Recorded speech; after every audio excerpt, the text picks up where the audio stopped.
The moment I caught Linda, our HOA's self-appointed queen, swiping my packages off my porch for the third time that month, I knew this wasn't just about a few stolen deliveries. It was personal. I'm Sarah, a graphic designer who'd just moved into this quiet cul-de-sac in Maple Grove, hoping for a fresh start after a messy divorce.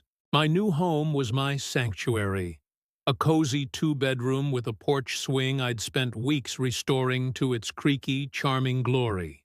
I'd been ordering art supplies, books, and little comforts to rebuild my life, but every other week, a package would vanish. At first, I chalked it up to porch pirates, but the neighborhood was gated, with cameras at every entrance. Then, my neighbor Tom, a retired mechanic with a penchant for gossip, tipped me off.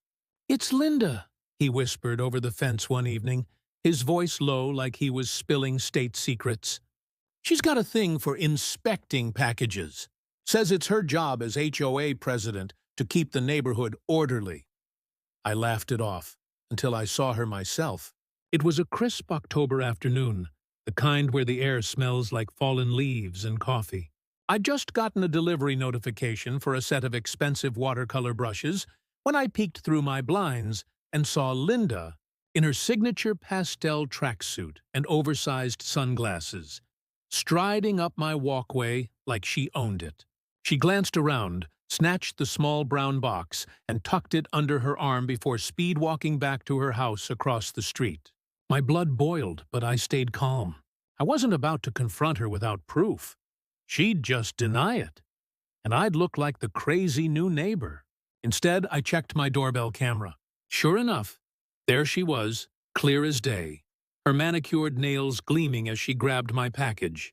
I saved the footage, but I knew it wouldn't be enough. Linda was slippery, the kind of person who'd twist any accusation into a sob story about protecting the community. She'd been HOA president for a decade, ruling with an iron fist disguised in polite emails and passive-aggressive fines.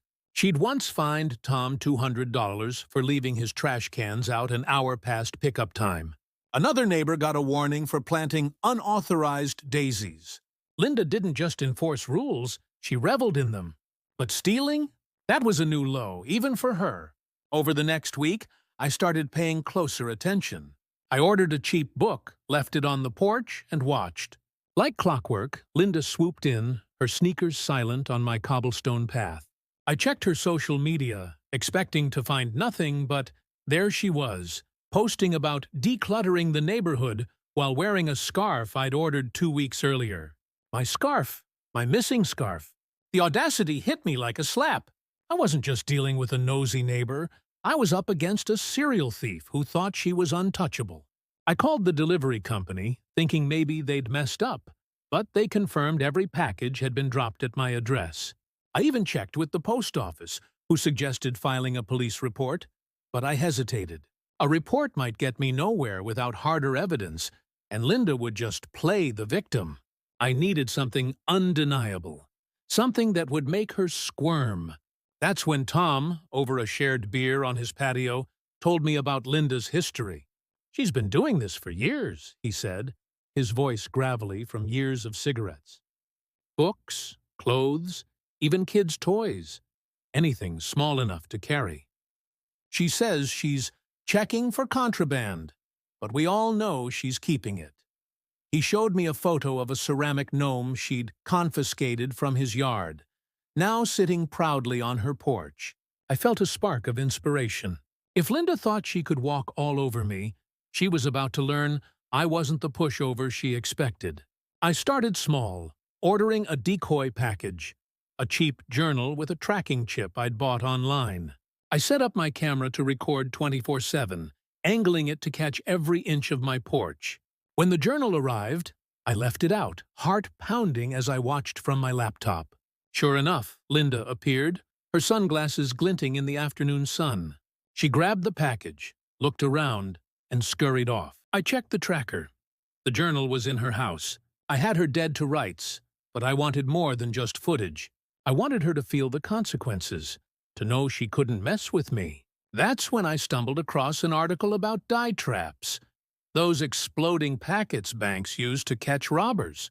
Non-toxic, legal, and impossible to wash off without special solvents. A plan started forming, one that would not only catch Linda, but humiliate her in a way she'd never forget. I spent the next few days researching, making sure every step was above board. I ordered a dye trap kit from a security company designed for catching mailbox thieves. It was small, discreet, and guaranteed to stain skin and clothes with bright purple ink that wouldn't fade for days. I also ordered a decoy package, a box of luxury skincare samples to tempt her. Linda loved anything that screamed status. She'd never resist. I rigged the box with the dye trap, following the instructions to the letter, and set it on my porch late one evening, the camera rolling. My heart raced as I imagined her opening it, the purple explosion coating her precious tracksuit. But I didn't just want to catch her. I wanted to make sure everyone knew. I called Tom and a few other neighbors, casually mentioning I'd been having package issues and asking them to keep an eye out. Word spreads fast in Maple Grove, and I knew Linda's nosy nature would draw her to the bait, like a moth to a flame. The next morning, I woke to the sound of my phone buzzing with a motion alert from the camera. I opened the app, and there she was, creeping onto my porch at dawn, her hair still in rollers. She picked up the skincare box, her face lighting up like she'd won the lottery. She glanced around, then hustled back to her house. I waited, barely breathing, for the moment she'd open it. An hour later, my phone pinged again, this time with a text from Tom. "You gotta see this," he wrote, attaching a blurry photo of Linda storming out of her house, her hands and face smeared with vibrant purple. She was screaming into her phone, her tracksuit a patchwork of stains. I grinned, but my work wasn't done. I needed to confront her, to make sure she knew I'd set her up, and that I had proof. I grabbed my laptop, saved the camera footage, and headed to her house, my pulse pounding with anticipation. I knocked on her door, loud and deliberate. When she answered, her face was a mess of purple streaks, her eyes wild with panic. "Sarah, what is this?" she snapped, trying to sound authoritative despite looking like a rejected art project.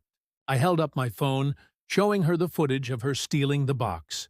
Her jaw dropped, and for the first time, Linda, the HOA tyrant, was speechless. I leaned in, my voice calm but sharp. "You've been stealing from me for weeks, Linda. And now everyone's going to know."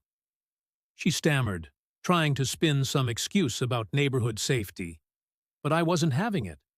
I told her I'd already sent the footage to the HOA board and was ready to file a police report. Her face went pale, the purple dye making her look even more ridiculous. I turned to leave, savoring the moment. But then I heard her shout after me, "You can't do this! I'll sue you!" That's when I knew I had her cornered. But the real showdown was still to come. I walked back to my house, the adrenaline still surging through my veins. Linda's purple-stained face burned into my mind like a victory flag. Her threat to sue me was laughable. She was the one caught stealing, and I had the evidence to bury her. But I wasn't done yet. This wasn't just about catching her in the act. It was about making sure she'd never mess with me, or anyone else in Maple Grove, again. I spent the rest of the morning uploading the camera footage to a cloud drive, making multiple backups, just in case Linda tried anything desperate. I also screenshot her social media posts where she'd flaunted my stolen scarf, along with the tracking data from the journal she'd swiped. My evidence was airtight, but I needed to play this smart. Linda wasn't just a thief. She was the HOA's queen bee, with a knack for twisting situations to her advantage. If I went to the police too soon, she'd spin a story about misunderstandings and neighborhood duties. I needed the whole neighborhood to see her for what she was. So I called an emergency HOA meeting. The bylaws allowed any resident to request one with enough signatures, and Tom was already on board. I knocked on a few more doors. Mrs. Carter, who'd been fined for her unapproved mailbox, and the Wilsons, who'd gotten a nasty letter about their kid's tricycle. Within hours, I had 10 signatures, more than enough. I emailed the board, attaching a vague but juicy teaser. Urgent matter regarding HOA misconduct and theft. That got their attention. The meeting was set for the next evening at the community center. I spent the day preparing, printing stills from the footage, and compiling a timeline of Linda's thefts, cross-referenced with delivery records. I also reached out to a lawyer friend, Jenna, who confirmed the dye trap was legal as long as it was on my property and non-toxic. "You've got her," Jenna said over the phone, her voice gleeful. "Just don't gloat too much. It'll make you look petty in court if she tries anything." I promised to keep it professional, but inside I was buzzing with anticipation. The next evening, the community center was packed, the air thick with whispers and the scent of cheap coffee. Linda showed up late, her face scrubbed raw but still faintly purple, her tracksuit swapped for a stiff blazer that screamed damage control. She tried to take charge, banging the gavel and calling the meeting to order. But I stood up, my voice steady. "This meeting isn't yours to run, Linda. It's about you." The room went silent, every eye on us. I plugged my laptop into the projector and played the footage. Linda sneaking onto my porch, grabbing the decoy package. Then the glorious moment the dye trap exploded. Captured by a second camera I'd hidden in my porch light. Gasps rippled through the crowd, followed by stifled laughter. Linda's face turned the color of a bruised plum. Ironic, given the stains.